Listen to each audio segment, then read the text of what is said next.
Chapter 8, Right Triangles and Trigonometry.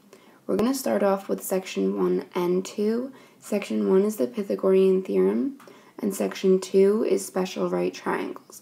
They go well together, and we've already talked about the Pythagorean theorem.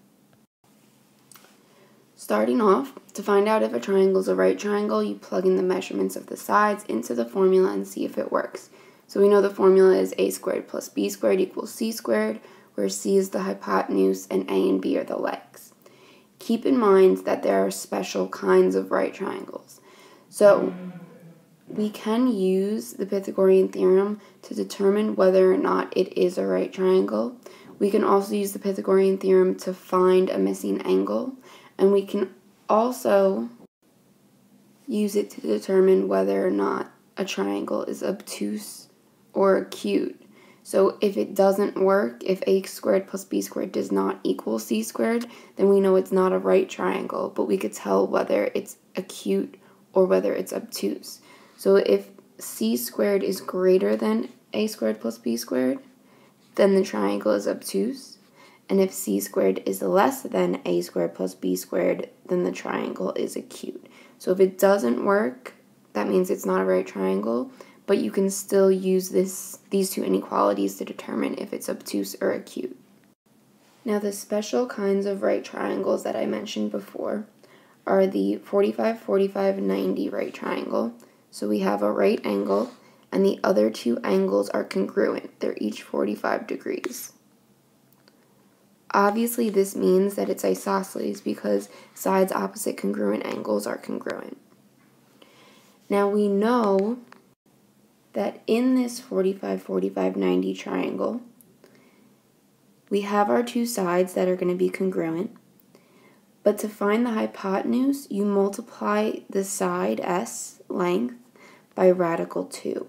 So in order to find the hypotenuse in a 45, 45, 90 triangle, we're going to take whatever the side length is and multiply that by radical 2.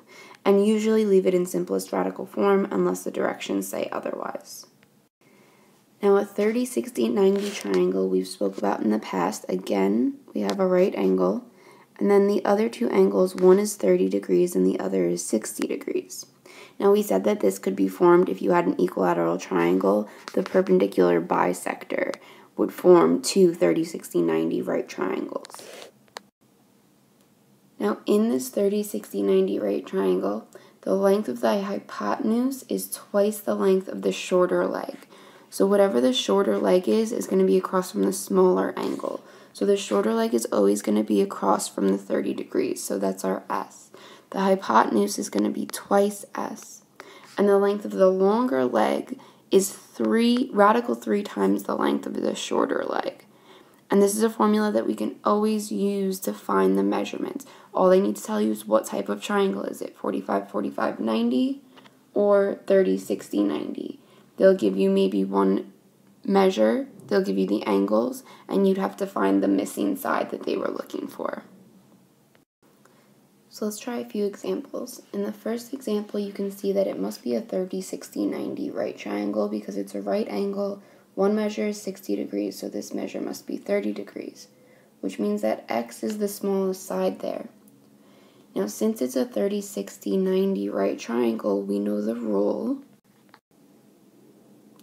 is that the side opposite the 30-degree angle is going to be the smallest side, and that the hypotenuse is going to be twice the length of that smallest side. So we know that y is going to equal twice of whatever x is.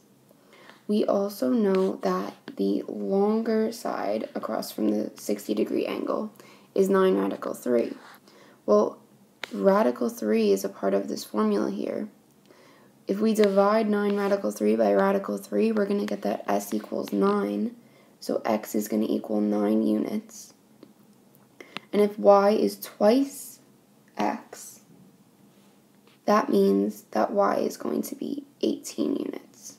And that's how we find our missing sides. Now in this second example, we're not given a picture, it's just a word problem. Jefferson Park sits on one square city block, 300 feet on each side.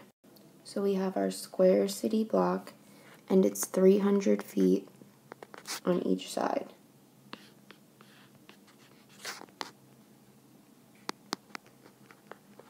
And these are all congruent sides. So we know that it's 300 feet on each side, and we know that it's a square, so these are all right angles.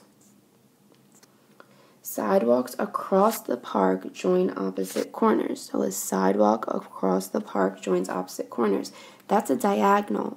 And in a square, we know that the diagonals bisect the angles, which makes sense because if we're now looking at this triangle, we have a right triangle with two congruent sides, which means opposite angles are congruent, so they must be 45 degrees each.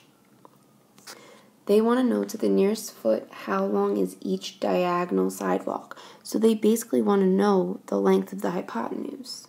Well, if each of these sides is 300 feet, in a 45, 45, 90 triangle, we know that if these are both 300 feet, then this will be 300 radical 2 feet. So if you're asked for the length of the hypotenuse in radical form, it would be 300 radical 2. But you're not. It says to the nearest foot. So you're going to have to multiply and then round it to the nearest whole number. You get approximately 424.2641, which to the nearest foot would round to approximately 424 feet. And you would just write a concluding statement saying that the sidewalk that joins each corner of the park, the diagonal sidewalk, measures 424 feet.